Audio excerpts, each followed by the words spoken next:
about right. That's all time. That's all time. Derek Jeter is top 3 shortstop.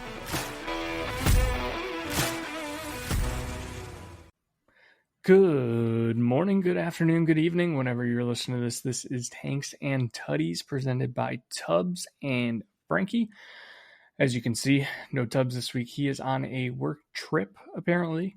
I think he's just hiding out after how Thanksgiving went for him, how the game went for him. It was a tough week to be Tubbs this week, and I don't think it's a coincidence that he is not here. He did leave us a video that we will get to later. I will be watching it for the first time regarding last Thursday's Thanksgiving Day game with the Lions and the Packers. Otherwise, we are going to do locks and long shots as usual. Talk about last week's games, week 13. I'm not really going to touch on college football just because my teams are both out of it. Don't really care.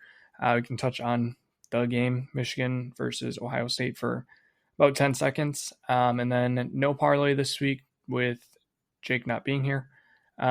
Maybe I might come up, might cook something up for everybody at the end of the show.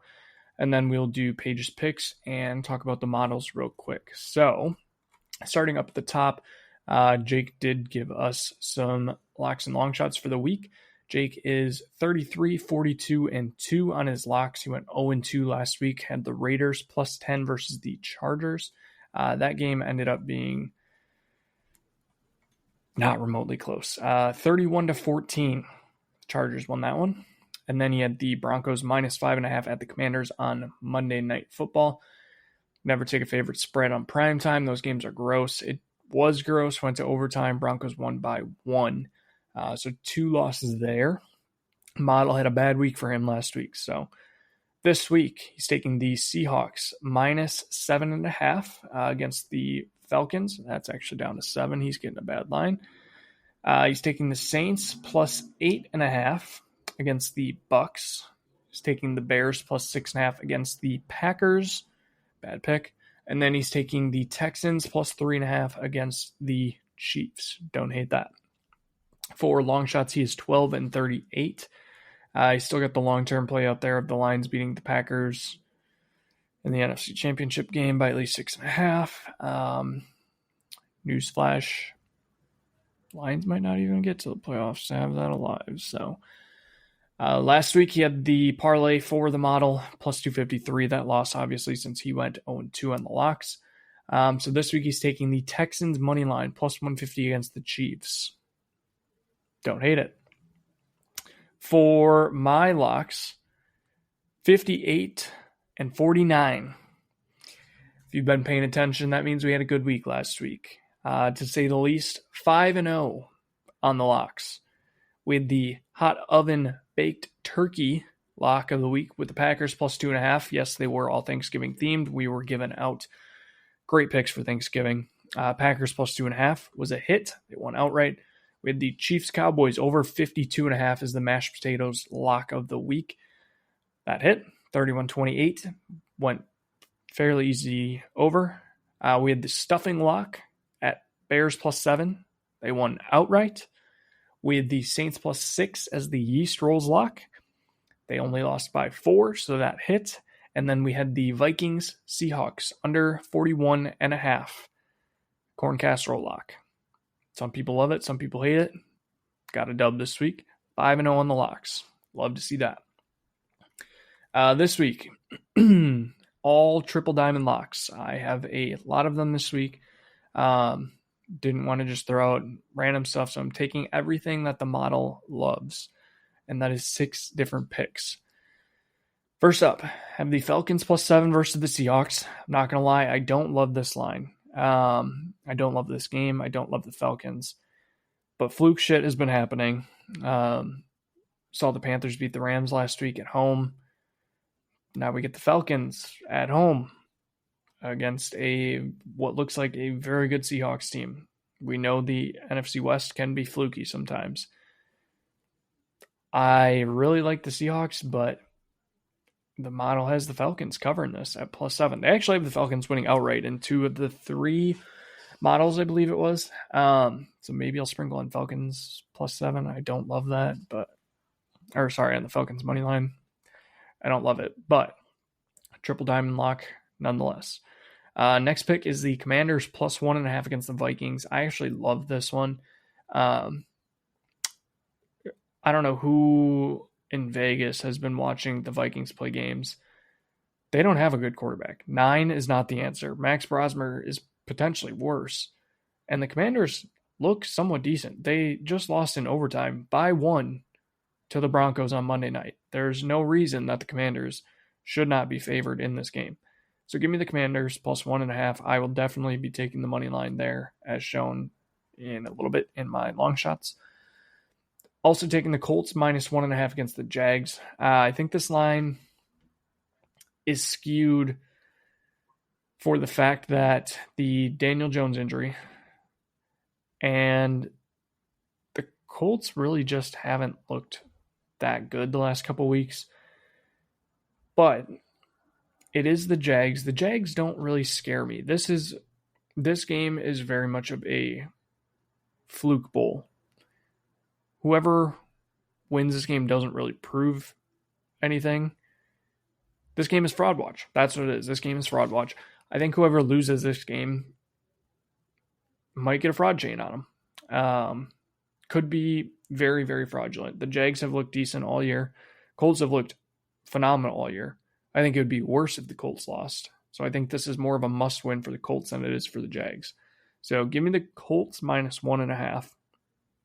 Taking the Steelers +6 as my next pick against the Ravens. I do want to look into this a little bit because I believe there's a trend with the Steelers and the Ravens splitting the series almost every year. And okay, perfect. This is their first game together. So I do like the Steelers in this game. Again, this is pretty much an against all odds game. Rodgers didn't look good last week. He was playing with a broken left arm. I don't know. The Steelers aren't that good. I think the Ravens are good, but I think they have a very tough schedule. I think they could get in their heads about this game, end up losing this, make the AFC South or AFC North closer than it should be. Take the Steelers +6. Next pick, Broncos -7.5. This is the Broncos versus the Raiders. Raiders are dog shit. I have the Broncos winning by almost 2 touchdowns in every single one of my simulations. I love the Broncos this week. Next up, also huge bounce back week for the Broncos after almost losing in overtime to the Commanders. Next up, Texans Chiefs over 41.5. The Chiefs don't look good. They're kind of in the same boat as the Colts and the Lions, where they could miss the playoffs. They looked not good last week on Thanksgiving. They haven't looked good the last couple of weeks. They have not been covering spreads. They have not been blowing teams out. They're not the normal Chiefs that we are used to. Texans defense, very good. Chiefs defense, very good. I think this line is artificially bumped down because of the defenses, because of how the Chiefs have looked recently. But I think there is a point where it is too low. We've seen both of these teams put up points. 21, no, that doesn't actually get it done. 23-21, 24-21, over. That's 3 touchdowns and a field goal. That's easy. So give me that over 41.5. Longshots, 31 and 89. We're getting there. Last week, 2-1. Packers money line is the pumpkin pie long shot that hit against the Lions. And then the Cowboys money line +154 against the Chiefs as the Snicker apple salad long shot that hit.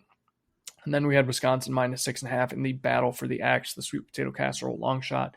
That lost. That game was disgusting. The weather was gross. We played Hunter Simmons, who should never step on a football field ever again. Lost outright. Whatever. This week, Commanders money line +110 against the Vikings. Already talked about this, so I won't recap there. And then the Texans money line +150 against the Chiefs. If the Chiefs are broken, I want to be on the side against them. So give me the Texans +150. that does it for locks and long shots. Let's go into recapping Thursday. We're going to start off, obviously, with the big game. And I will play Jake's video first and foremost so that he can get his words out. And then we'll come back. I'll live reaction to this one. So let me share here. Also, don't mind the room behind me. I will be moving next week, so it's a mess. Let's make this full screen. And play. All right, guys. Not able to record this week, so I'm here. I'm on a work trip. Is he naked? In Bowie. Recording a little feelings video for you for Frankie to play in the pod. As you can hear, I'm in the hot tub in my room. No big deal. It's draining, which is weird. So we're going to make this quick because I might have to turn the water back on to fill this thing up. So, yeah, I'm just here to give you my thoughts on the Lions. Obviously very unfortunate. First off, Jake, I know you're listening to this. Why did you have to do this in the hot tub? While it was draining, making it sound like you're actually just pissing in the hot tub. 2, why are you shirtless? A little weird. We'll keep going. Fortunate that couldn't be there this week for Frankie to celebrate the win. Not unfortunate, you're hiding out. But yeah, things aren't good right now, guys. They're not good. 7-5, not good. Terrion Arnold done for the year, not good. Jared Goff still a pumpkin. That game on Thanksgiving, very, very winnable. But we got beat. Belt to ass. Yep. Packers sweep. Frankie, congratulations. The division is yours again. The Bears are not winning the division. Speaking of the Bears, we should hit this. There's one way the Detroit Lions can make the playoffs. And I can't even believe we're to this point, but here we are. By the way, yeah, I'm naked right now. Whatever. Gotta go 4-1, man. Gotta go 4-1. 5 games left. I did take notes. Let me pull up my notes here. So, please keep it hidden. Thanks. Lions remaining schedule. Cowboys, Rams, Steelers, Vikings, Bears. If they lose to the Cowboys this week, season's over. Pack it up. Hope to lose, get a better draft pick. If you beat the Cowboys, we're back. The Rams is your one loss. That's allowable. We have had the Rams number in the last couple of years. Yeah, I'm drinking beers. Who cares? Then the Steelers, easy W. Vikings, yeah, we're going to split with 9. Don't know how we lost that game. And then the Bears is a win and in situation because I think the Bears choke. Bears remaining schedule. Packers, that's a loss. Browns could be a loss. Packers, another loss. 49ers, loss. Lions, win and in situation. You're talking 1-3 right there. The Bears are the current number 1 seed. That would knock that. If they lose, they're down to like the 7th seed. Like the NFC is crazy. The only other option is the Niners. I don't see this happening. That's why we're talking about it last. Titans, easy W. Colts, probably a loss. Bears, who knows? And then the Seahawks. So Niners kind of out of it. But it's going to come down to Bears and Lions. And hopefully we can outplay them. The team is banged up. But it's got to happen. I'm going to have to root for the Packers, which is unfortunate. But it is what it is, man. Here we are. I hope we make the playoffs. I can't believe we're in this situation. Time's running out. They got to get it done. Hope is still there. Beat the Cowboys this Thursday. We're good. Lose to the Cowboys. Season's over. Rooting for losses. Thanks, guys. Cheers. I'm going to enjoy this little hot tub / jacuzzi tub I got in my room. And we'll see you next week.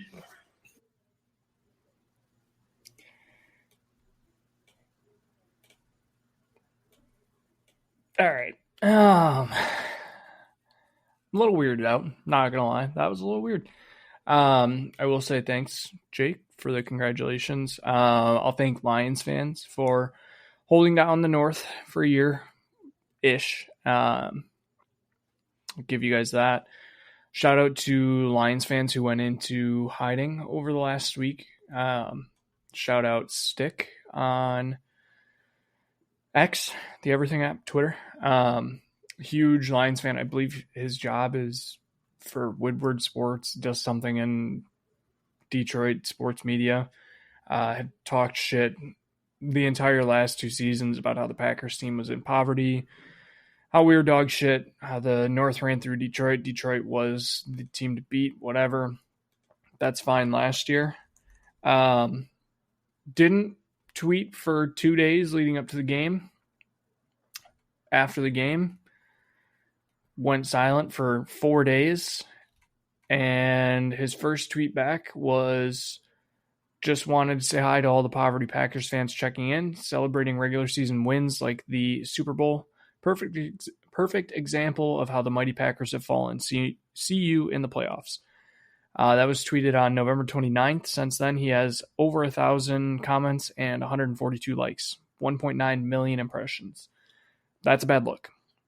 Also, the worst part about this entire thing was he had to pin this tweet to make it his pinned tweet.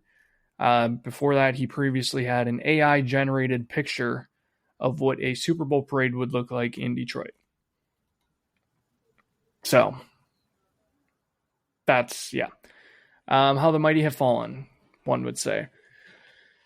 Anyways,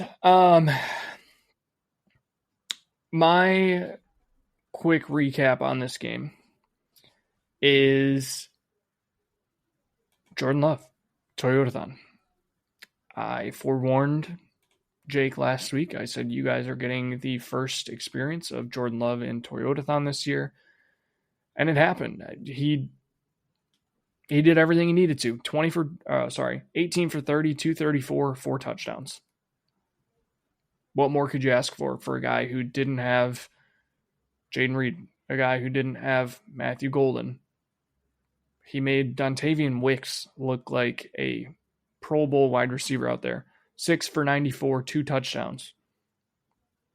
Dontavian Wicks makes the game-sealing catch at the end of the game. Balls. Absolute balls by Matt LaFleur.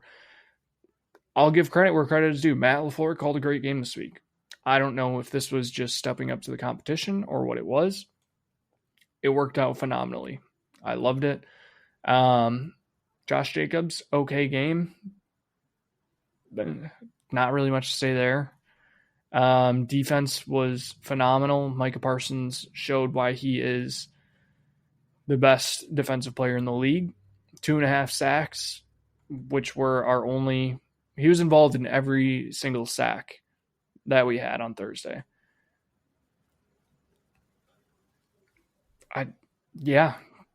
Micah Parsons looked phenomenal. The defense as a whole was great.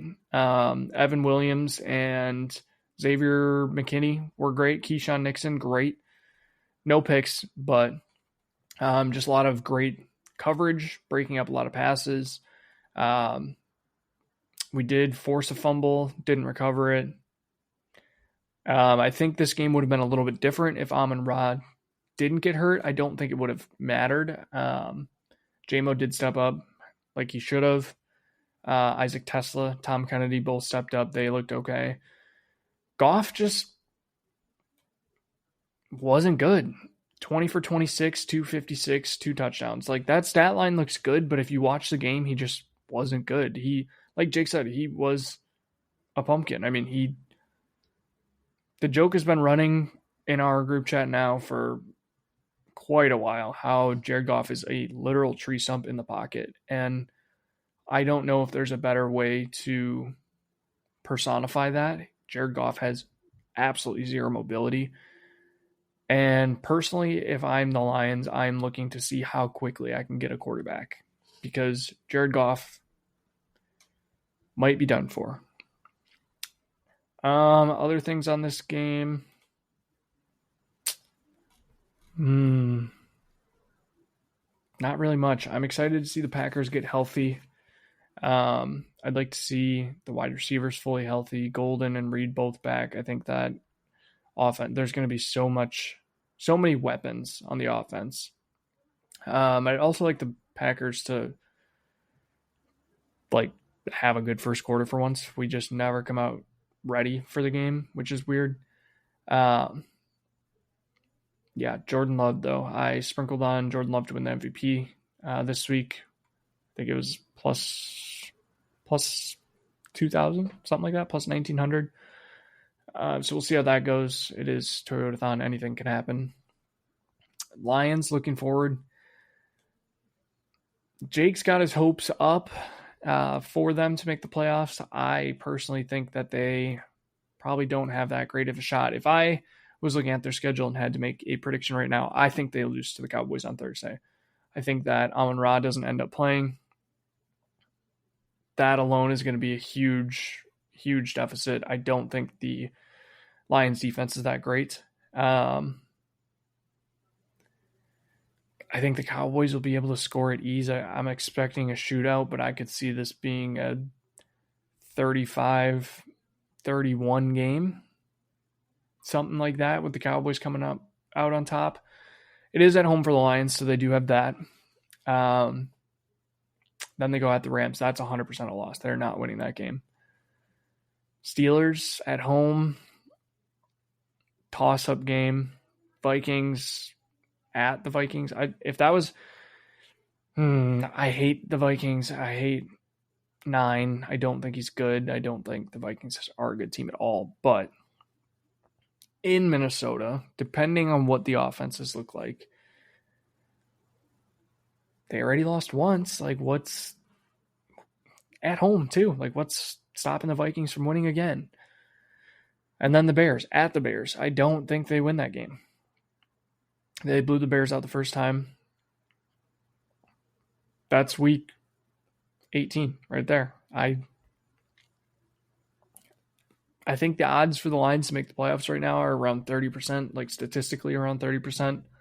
I think that's very accurate. I genuinely think the Lions are not making the playoffs, which is sad, but it is what it is. I'm not going to shed any tears over it. Also, quick note, when we do Pages picks, everybody fills out their picks.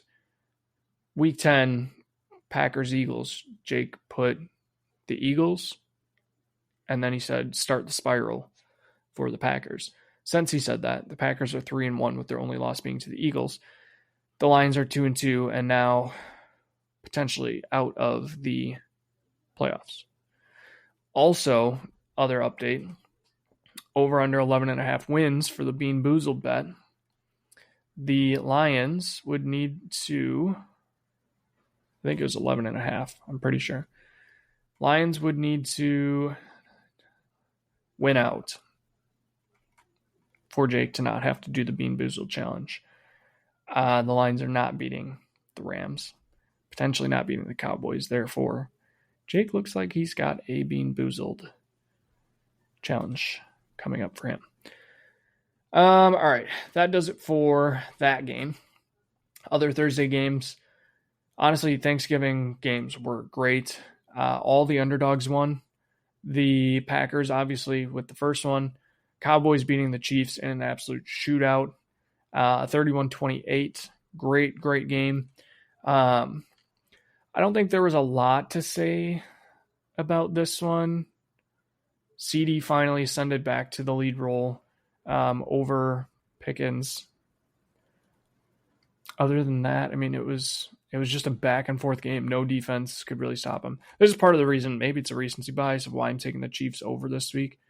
Granted, the Cowboys offense is probably, actually, no, it's definitely a lot better than the Texans, but they can give up points. So, and then the nightcap was the Bengals-Ravens. Joe Burrow comes back and just fucking flops his dick down on the Ravens. 32-14.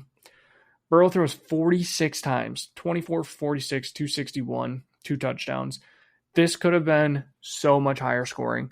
The Bengals kicked 1, 2, 3, 4, 5, 6 field goals. Let's see where they're from. 41 yards, fine. 52 yards, fine. 33 yards, probably could have went for that one.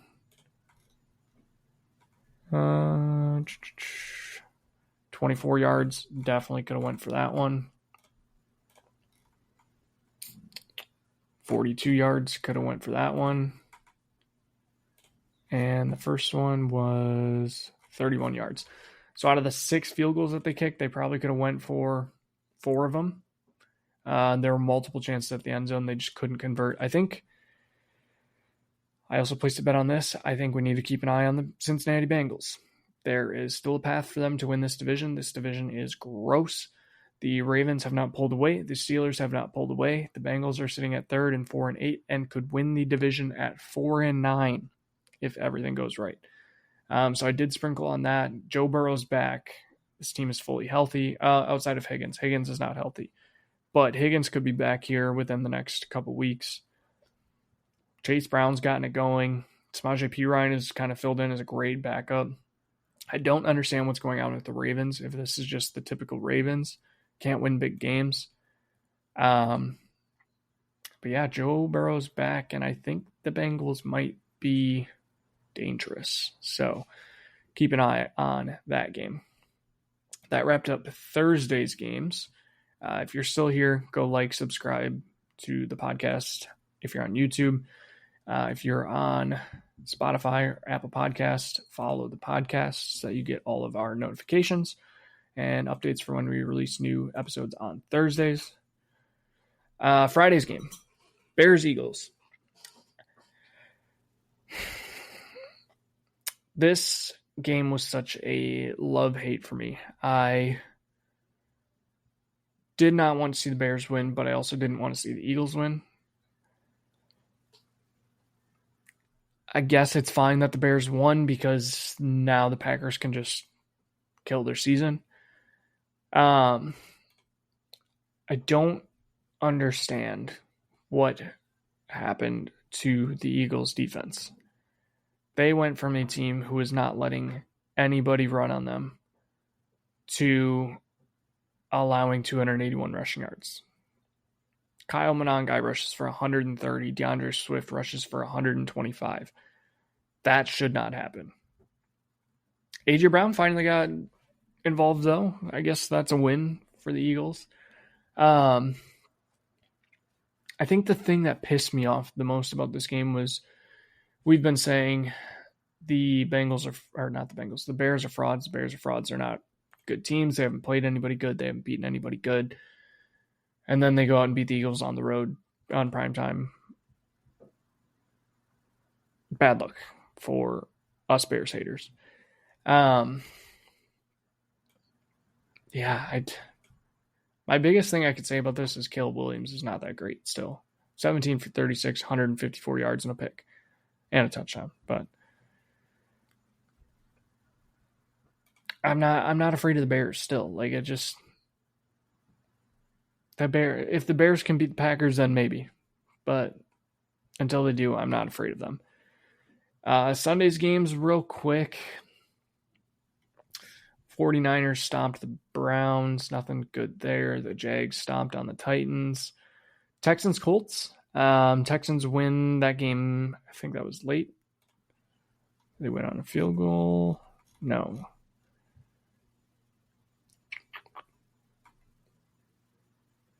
Texans scored a touchdown at the start of the fourth quarter. Gave up field goal middle of the fourth quarter to make it a 4-point game. I don't understand how far was that field goal. 42 yards, so they had to go for it. Or they had to kick the field goal. Texans defense, very good. Daniel Jones, very injured. I think there's a real possibility that the Colts could flop and miss the playoffs. They have a very, very, very difficult schedule coming up. They've got the Jags this week at the Jags. Then they go at the Seahawks, home against the Niners, home against the Jags, at the Texans. That is a brutal schedule to end the season. There's a very real possibility that the Colts were a 1 seed 2 weeks ago and could miss the playoffs in the same season. Next game, Dolphins Saints. Dolphins pull out a late win. Devon Achane is awesome. That's the entire summary of this game. I think Tyler Shuck might not be that bad. The Saints probably are not the worst 2-10 team ever. Whatever. Falcons, Jets. This game pissed me off because I did take my diamond locks last week and parlayed them. The Falcons -3 was the last leg. They lost to the Jets on a 56-yard field goal with Tyrod Taylor starting for the Jets. Kirk Cousins, hang up the cleats. You're done. The Jets, you're the Jets. It's whatever. I don't care. Falcons should probably just pack in. I feel bad for Bijan. Deserves a lot better. Cards, Bucks. Bucks are not healthy, but do sneak away with a win, 20-17 over the Cardinals. Not much to say there. Rams, Panthers. I think everyone and their mother was on the Rams -10.5 this week. Nobody really believes in the Panthers. It's kind of the same as the Bears, honestly, albeit different records. Panthers are 7-6, Bears are 9-3 now. But the Rams just couldn't stop anything for having such a good defense. I feel like they should have been able to stop Bryce Young, of all people. 15 for 20, 206, 3 touchdowns, and they just couldn't. Also, Chubb Hubbard and Rico Dowdle ran all over them. 164 yards, 83 and 58 for them. Bryce Young added on another 23. So 141 yards total on the Rams defense, which is supposed to be the best defense in the league. One of the best defenses in the league. I'll take this one as a fluke. I don't know. It's hard to say with the Panthers. They kind of just win some games that they shouldn't. I think the Rams bounce back. They'll be fine. Vikings, Seahawks blank the Vikings. No surprise there. Max Brosmer with quite possibly the worst interception in the last decade. That was bad. Go look it up if you haven't seen it. Bills beat the Steelers pretty easily. Josh Allen sets a career mark for rushing touchdowns by quarterback. Steelers might be reeling. Mike Tomlin, some rumors there. He might be out the door. They're probably still going to finish the season 8-9, 9-8, somewhere along those lines because they always do. Chargers beat the Raiders 31-14. Justin Herbert, broken hand, non-throwing hand. A lot like the Aaron Rodgers issue, but be interesting to see how that kind of plays out. I think the Chargers are going to be fighting for a playoff spot too, just based on how the AFC looks right now. Luckily, they do get Amari and Hampton back this week. It sounds like this week. But if they have to go with Trey Lance, I mean, yikes, that is not going to be pretty. And then Sunday Night Football, Broncos, Commanders. I didn't personally watch this. I couldn't tell you the last time I watched a Thursday night outside of Thanksgiving or a Sunday night, Monday night primetime. Excuse me. Sunday night or Monday night primetime game. They've been pretty gross. I don't know what to think of the Broncos. I feel like the Broncos have won a lot of close games. I'm going to pull up their schedule.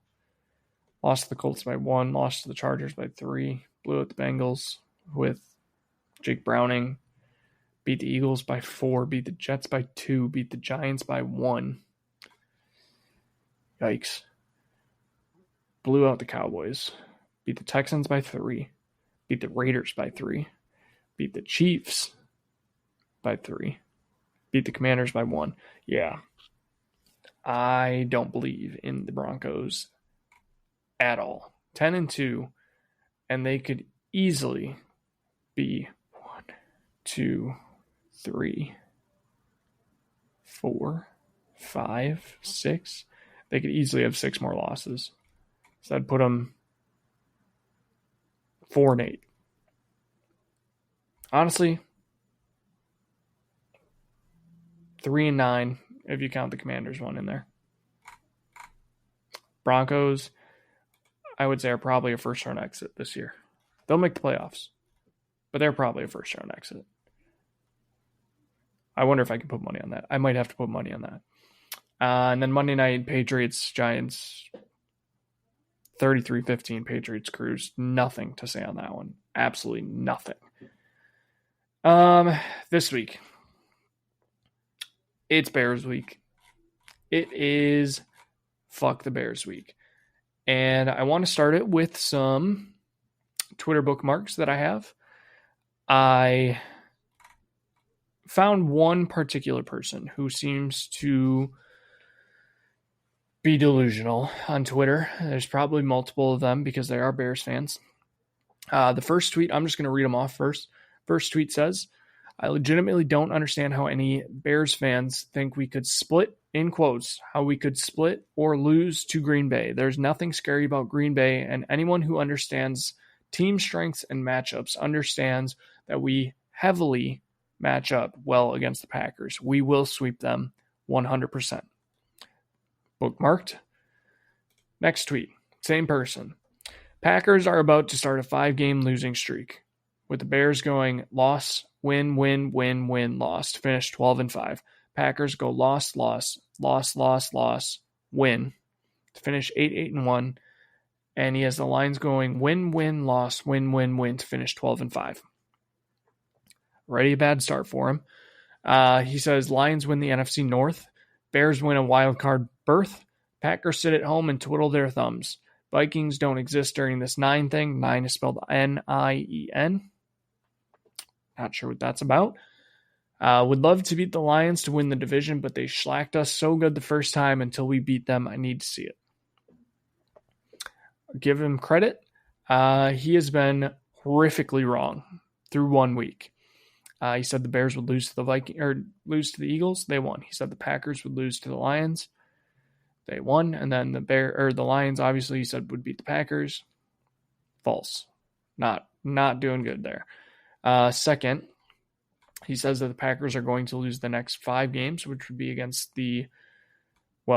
from this tweet, it would have been the Lions, the Bears, the Broncos, the Bears, and the Ravens.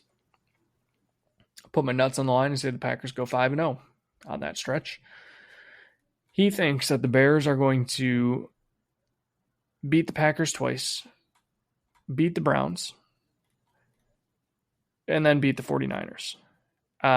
With road games against the Packers the first time and the Niners. I think there's a very real chance that they could lose all of those. And then for the Lions, they're kind of out of the picture on this one, but he thinks that they beat the Packers, the Cowboys, the Steelers, the Vikings, and the Bears. I think they probably end that stretch 3-3. Obviously with 1 loss in there already. So 2-3 in the next 5. Not 2-3. 3-2 in the next 5.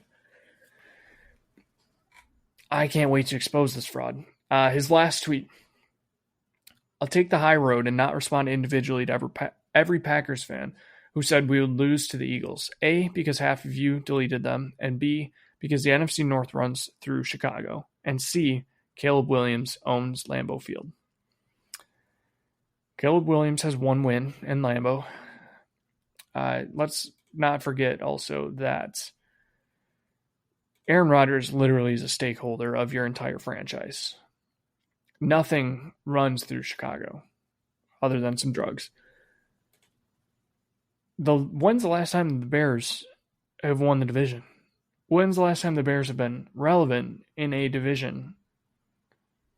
Nothing runs through Chicago. This is not the Bears' division to lose. The Packers are in second right now, and this is still the Packers' division to lose. Everybody has the Packers winning this division. I don't know a single person that is not a Bears fan that has the Bears winning this division. The Bears will not win this week. Now, do I think they'll cover 6.5 spread? Probably. Packers don't love covering spreads. And that's a lot of points. Packers probably win by 3 or 4. Not gonna lie there. Will it be sweaty? Probably. Am I worried? Absolutely fucking not. I would put my life savings on the fact that the Packers win both games against the Bears. The Bears are not real. They've got some fluke shit going on. They play the Eagles, who have also had some fluke shit going on. This game is the Bears' Super Bowl. They'll be up for it. Unfortunately, it's in Lambeau for them. It's the Packers. It's the Packers. if the Packers do lose this game, I will not be here next week. So just throwing that out there. Let's see. How long have we been going here? 39 minutes. Perfect. Let's run. I'm going to cook up a parlay quick, actually. You know what? Let's start with a touchdown score. Let's see what's out there. Touchdown scores. So first games I want to target.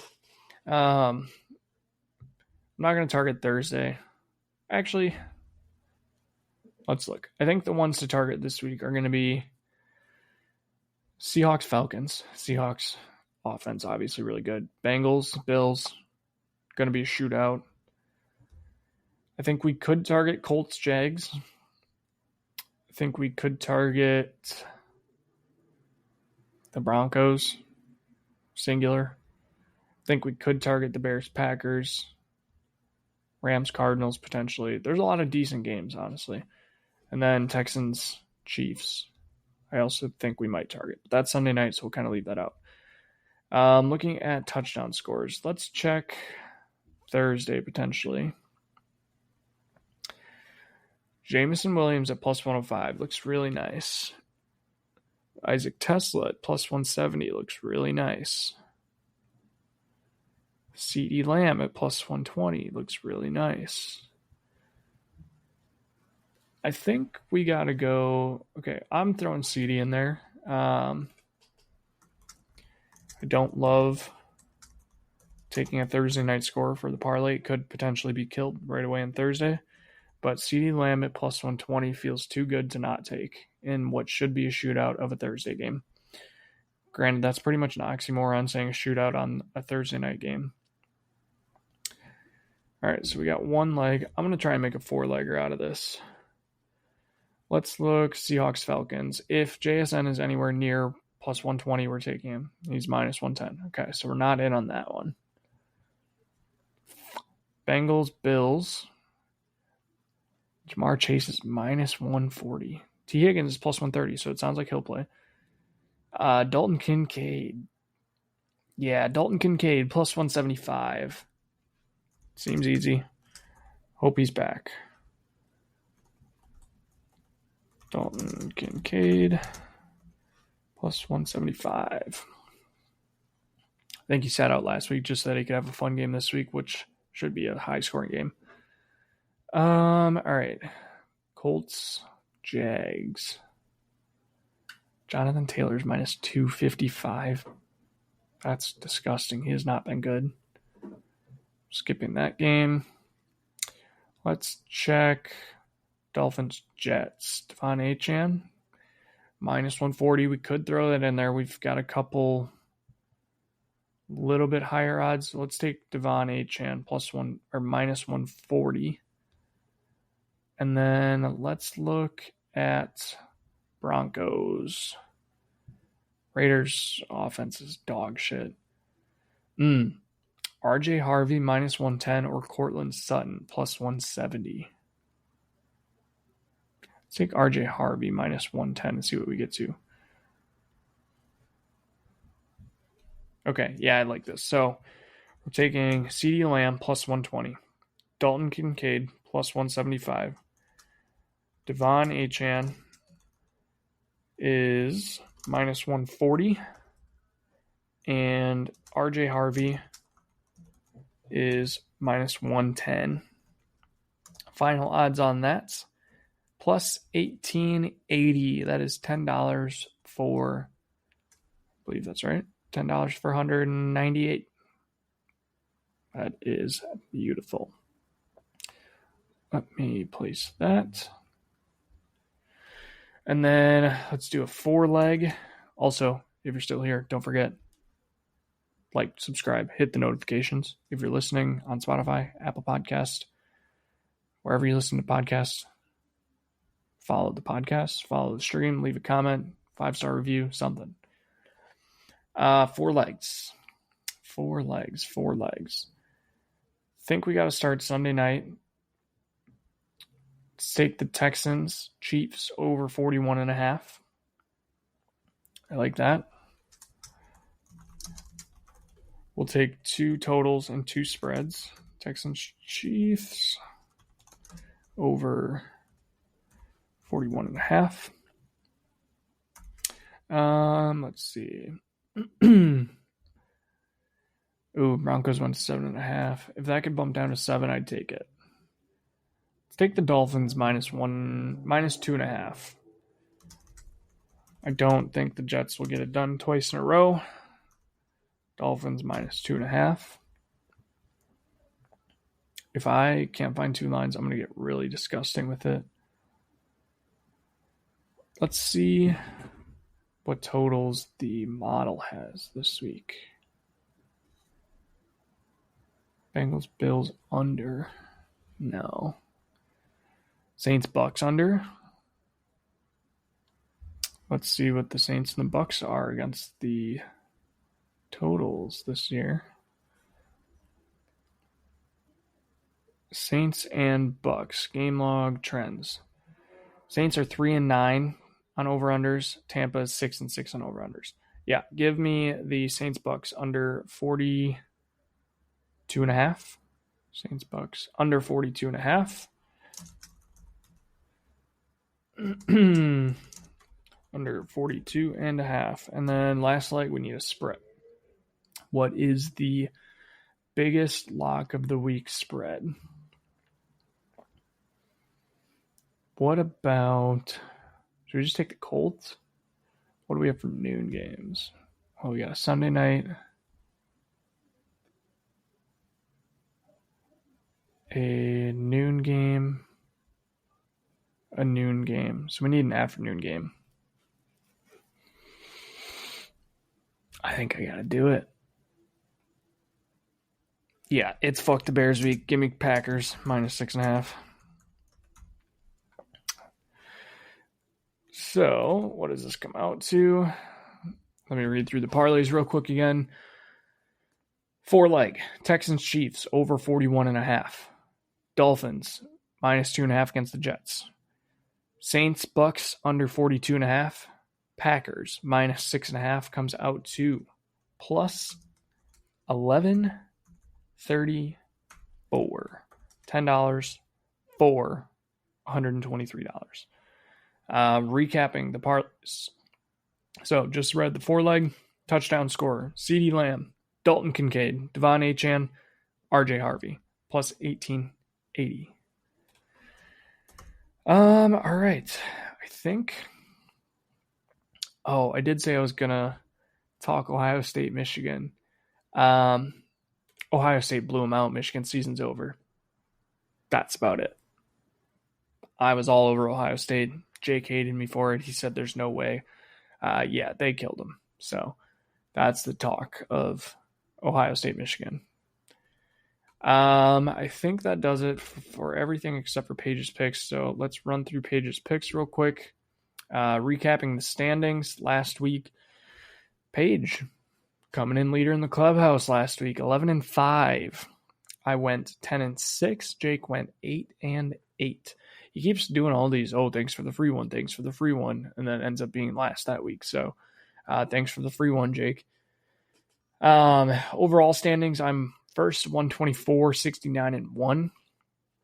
Some movement here. Paige in second, 117 and 76-1. And then Jake's dead last, 116, 77-1. 5 weeks to play. Got 7 games separating the top spot from everybody, and then 1 game separating second and third place. So only 8 games separates the top from the bottom. Not too bad. That's less than 1 week. Could be swung. Buys this week. Patriots, Giants, 49ers, Panthers. Thursday night, Cowboys at Lions. Lions -3, over under 54.5. Paige and Jake are on the Lions. I'm going to take the Cowboys. Sorry, not sorry. I think I'm 3-1 now. I think that's what it is. I'm up to 3-1 when I pick against the Lions. Hopefully I'm 4-1 after this week. Sunday games, Seahawks -7 at the Falcons. Over-under is 44.5. We are all on the Seahawks. I think the Falcons cover. Bengals at Bills. Bills -5.5. Over-under 52.5. Jake and Paige are on the Bills. I'm on the Bengals. Watch out. Joe Burrow going to get hot. Titans, Browns. Browns -4.5. Over-under is 33.5. This is the grossest game of the entire season. Paige says, "Don't both suck, LMAO. I'm gonna take the Titans. I'm gonna take the Browns. I don't really give a shit who wins this game. This game will not touch a TV of mine. Honestly, I'm not even sure if it'll make red zone."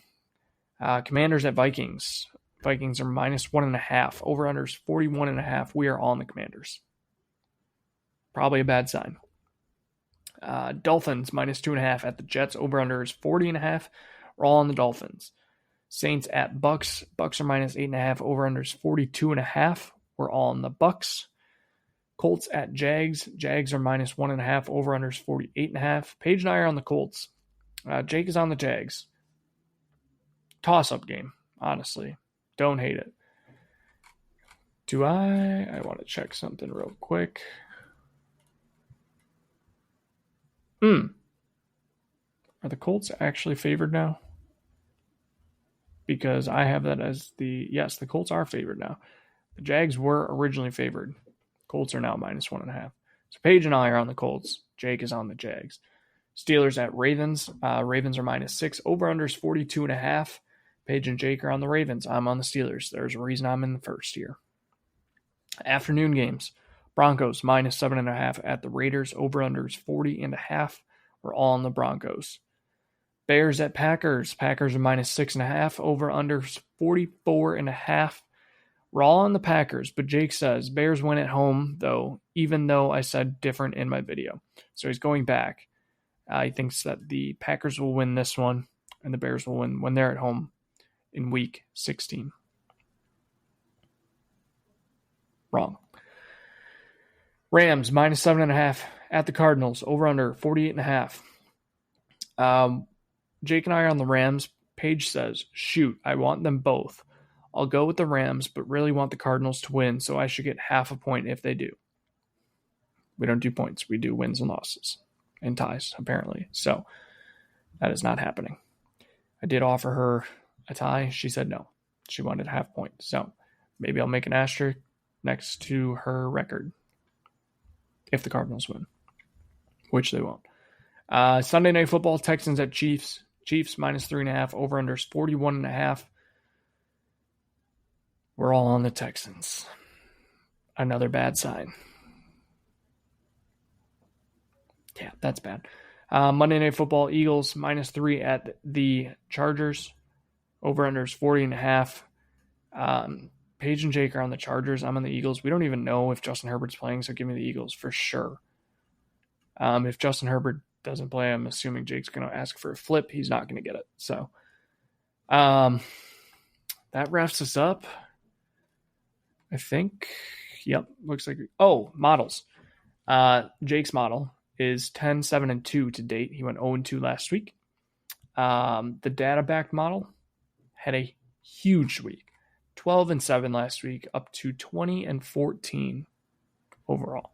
So, all right, that does it. Hit some tanks, adore some tutties. We'll see you next week. Go Pack Go. Fuck the Bears. The Bears still suck. NFC North runs through Green Bay. Peace.